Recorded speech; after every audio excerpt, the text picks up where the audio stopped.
first of all, thank you very much for letting us into your restaurant. Pleasure. Just getting everything ready ahead of service. Indeed, We'll try not to disturb the staff too much.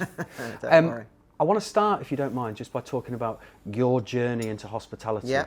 How you first started, your first job. What do you remember of that time? My first job was after I finished college. I studied history. Wow. Nothing to do with, obviously, cooking. And then I worked in a couple of places because I basically left college, as everyone does, with huge debt, so I needed to pay that off. And I was in Cambridge. I went to Cambridge Poly, and I basically worked in a little pub called the Free Press, which still is around today, and a place called the Blue Boar, which I think is also still around today. And I was just basically in the kitchen. And I was okay because I was very lucky that I came from I don't like the word foodie, but I came from a family that knew the value of good food, Yes. cooked a lot at home, and it was part of what we were as a family. And so I was, quite good at it, so people like me. And I worked hard, I had a good work ethic. So that's really where I started. And then I thought I'd better get sort of serious about this, if this is what I want to do. And I applied to go to Westminster College. I got in there, and then at the same time got a job at Midsummer House, which at the time was run by a gentleman called Hans Schweitzer. And then I sort of thought, I'll start doing that. And I binned off to college. I thought, I'm not going to do that. I'm just going to stick to working on the job. Yeah. And I started as a waitress, just as a chef de rang, working. But all the time I said to them, really what I want to do is be in the kitchen. And then after a couple of months, Hans says, we've got an opportunity, there's an opening, come in the kitchen. And then that's carried on from there, really. What is it that you personally love about the hospitality industry? Well, I think it's the camaraderie and the people. I think what you get is people.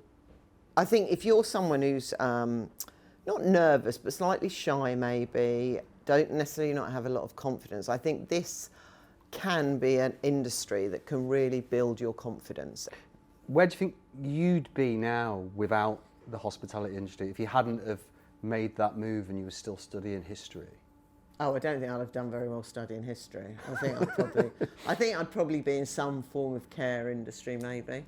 I don't think I was academically, I'm not stupid, but I'm not academically minded like that. So I'd probably be, I don't know, maybe the NHS or something like that. I mean, I always had visions. I'd want to be so many other things, but I think that's my skill is empathy with people and working with people. But I think I naturally was drawn to this industry. Or maybe there would have been something like a home economics teacher or something like that, or training in a college. I could see you doing that. Like that, I could see, maybe something like that.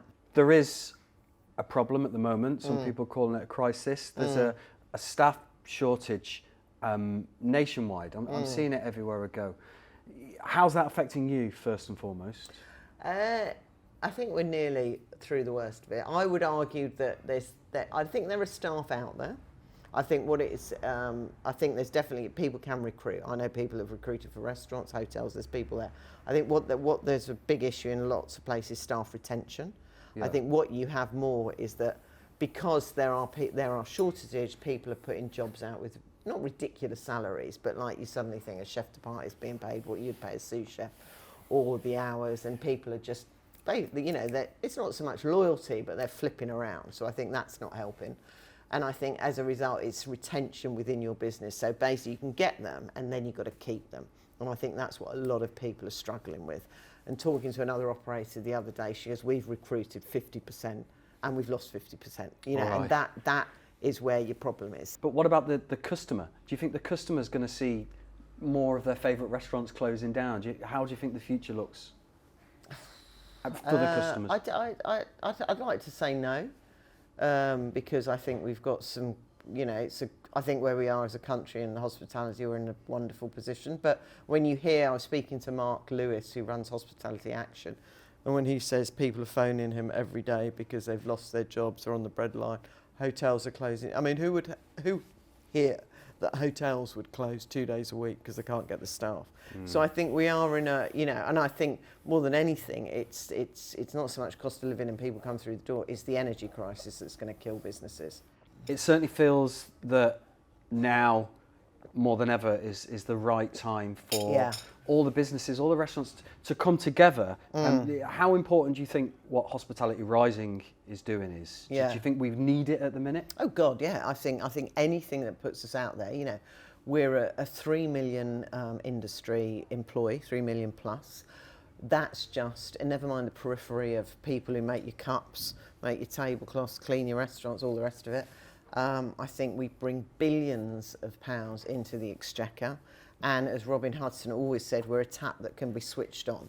You know, it's very quick to get money into the government sort of through our businesses. And I think, you know, the one thing we really tried to advocate was a Minister of Hospitality, and still they haven't quite got how important as a business is, that, you know, you've got one part looking after you in culture, another in some other ministry, and it's like, actually, if you don't do something, get a sub-cabinet, you know, something that you can put a board of 20 people together, from hoteliers to restaurateurs to caterers, that understand what we're going through. You know, the nonsense they did in COVID when they said, right, everyone needs to shut at 10 o'clock, just showed they had absolutely clueless about the understanding how a business works.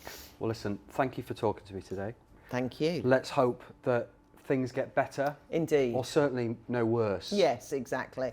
Listen, we're a great industry. I think we're very welcoming, and, you know, honestly, I don't think I'd want to do anything else. No, I'll drink to that. There you go. Cheers, Angela. Cheers. Cheers.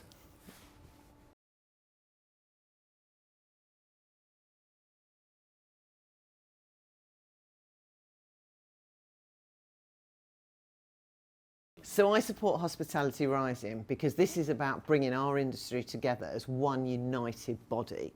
We can show everyone what a brilliant industry it is, what a great career you'll have, and what hospitality is all about.